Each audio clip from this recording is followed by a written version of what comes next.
today is kind of a second episode of our story of adopting our two wonderful children. And today we want to talk about how God provided miraculously for us to adopt Joshua, our son. And, back in 2006, actually, it was 2006, Christy came to us. She was a little over 4 years old. She was right around 4 years old. And she said, Mom, Dad, I want a baby brother. I want a baby brother. And we looked at each other and we were like, well, okay. She was persistent. And so we said, Christy, Jesus has to give us a baby brother for you. And so you have to pray about that. You have to ask Jesus to provide you a baby brother.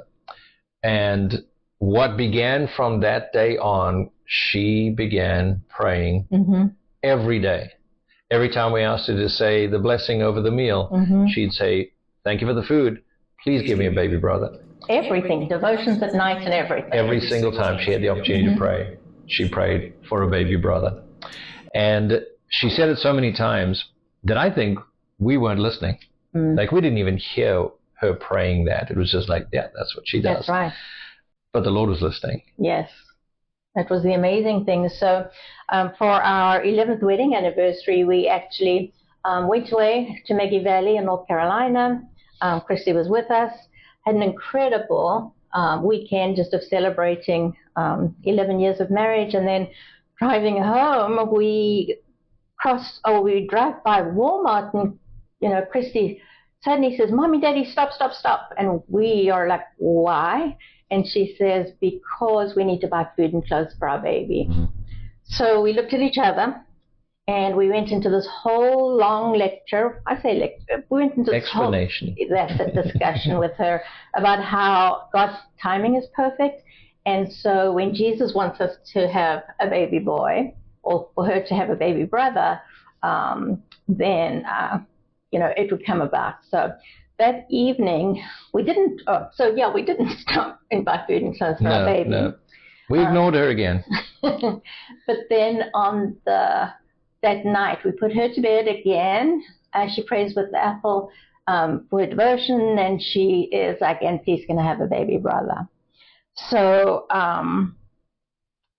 well, then we decided, so we were having our devotional time together. We were praying together, and we were we were struck by her persistence and her prayer and realized we weren't praying with that kind of insistency or desperation. And we said, I think we need to start praying like she's praying. Right, as earnestly as our 4-year-old.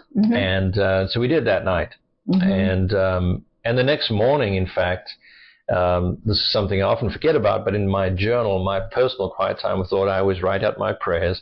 And I wrote, Lord, please bless us with a baby boy and let it be today. Those are the exact words I wrote, which I still have in my journal. I can look back on the date. And anyway, what happened after that? Well, so we went to bed. She went up, got up in the morning, school, carried on with our normal day.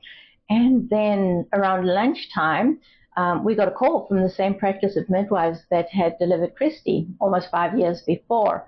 And they said they had a 16-year-old African-American family that had come in, was race an issue. And we immediately said, not at all.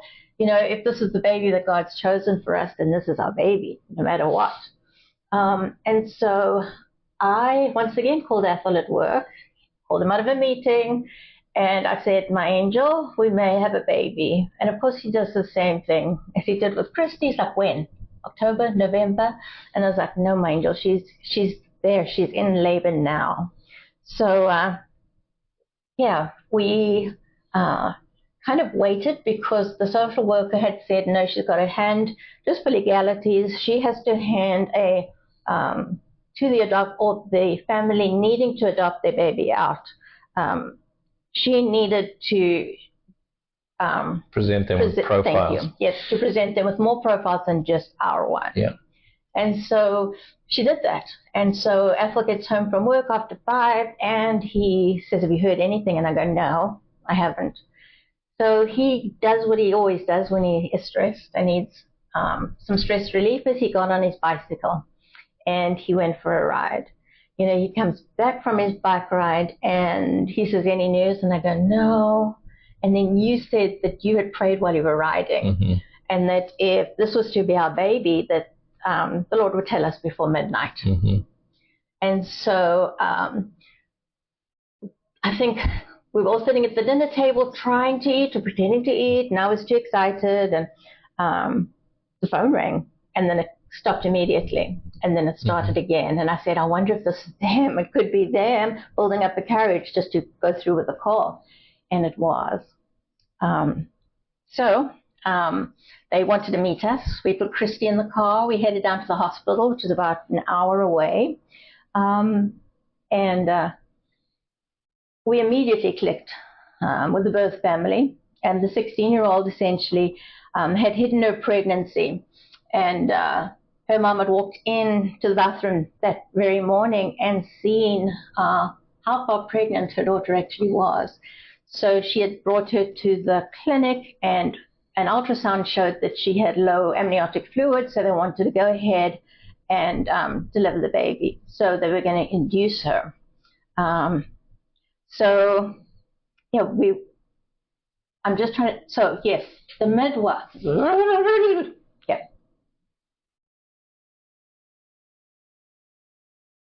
So the midwives come in and they say, you know, nothing's going to happen overnight. We're going to induce her.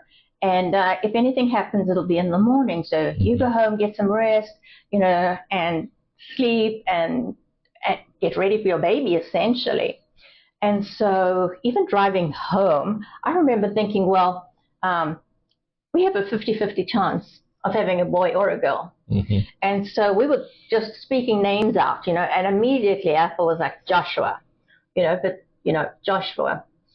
Well, and Joshua is a very significant name for me. One of my favorite Bible characters, but it's also something about Joshua in the story in the Bible. And as he took over from Moses and took the children of Israel into the Promised Land, the Lord has always had Joshua as one of my favorite characters. And I knew this child should be called Joshua. I just knew that. And so, you know, okay, it's going to be Joshua. Stephen was a middle name. My brother died in a car accident when he was 19. No, I was 19, he was 20. So that was we had Joshua Stephen. And so I still was trying with this boy. And then I'd say, what about Megan? What about Lisa? What about this? And if Ethel hadn't been driving, he may as well have just gone, because he just was not hearing it. And the same thing with Christy. You know, and Christy says, Mom, why would it be a girl when I prayed for a baby brother for over a year? And I was like, oh, we're going to have a problem if it's a girl. But then Ethel also said, you know, this is my boy. This is the boy that God promised me. And so anyway, we get home. It's late. We put Christy to bed. And Ethel gets into bed and he switches the light off. And I go, what are you doing? And he goes, we're having a baby. He says, I'm getting some sleep. And so I was too excited to sleep. I was went to the bonus room. I was calling family in South Africa, calling friends and saying, please pray. And then I was just getting ready to go climb into bed because we hadn't heard anything. And the phone rang at like 3:30 in the morning. And it was the practice of midwife saying, congratulations, you had a baby boy at 3:08 this morning. And so, our house, to say we were screaming and squealing, and it was just incredible. And then even waking up Christy for school that morning, we didn't wait for school. We woke her up and we're like, Christy, Christy, Christy. She goes, oh, yeah. And we say, you have your baby brother. And she hadn't even opened her eyes. And yet she was, the biggest smile I've ever seen on her face was then. So yeah, we had to, once again, rush out and buy food and clothes for our baby. Well, that just began, you know, again, the legal process, the adoption process.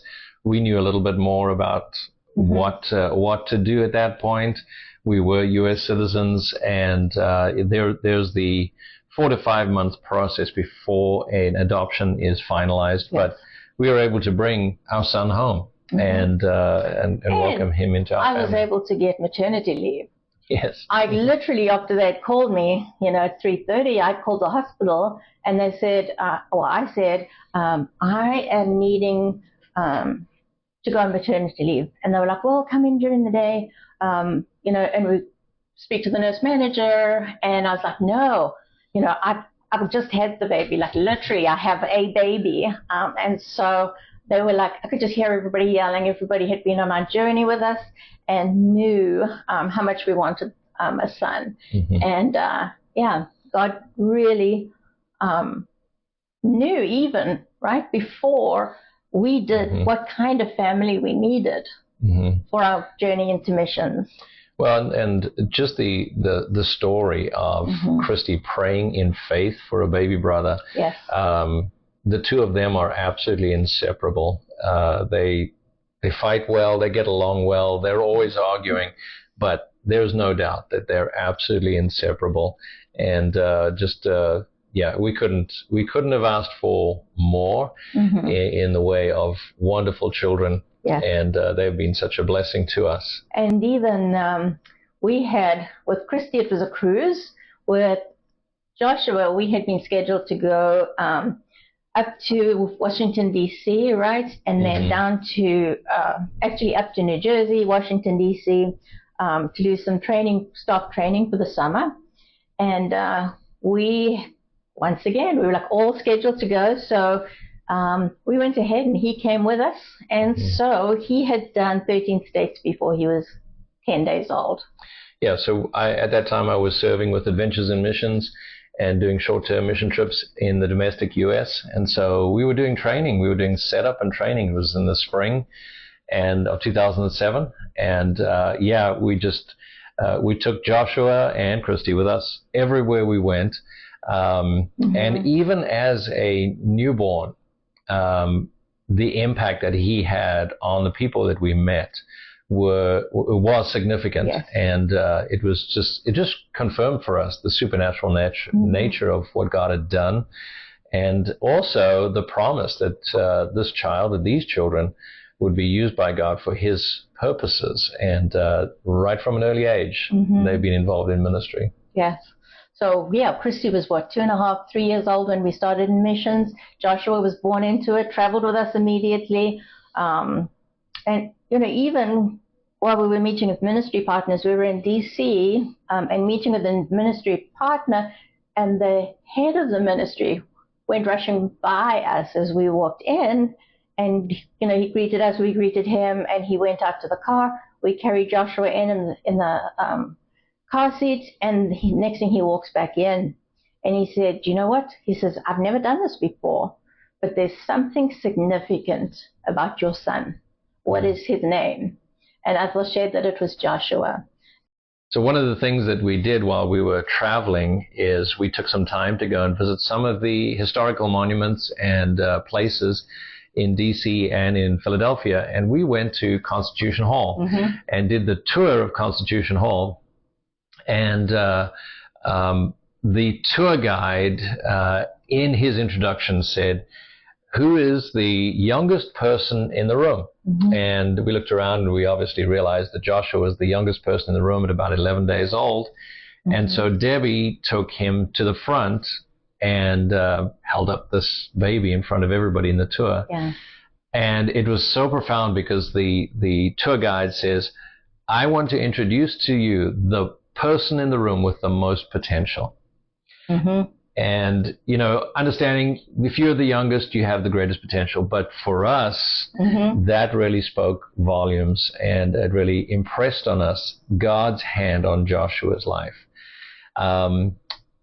In our next video, we're going to share a little bit about some of the journey that Joshua's been on medically. And many of you have journeyed with us through that. And but the Lord's hand is still on him. It hasn't negated that, and we fully believe in the promise of the potential. And Joshua's already impacted so many lives through his story and his life. So we will share that in our next video. Anything else you want to add? It's raw. It's authentic. and it's real. And you've watched.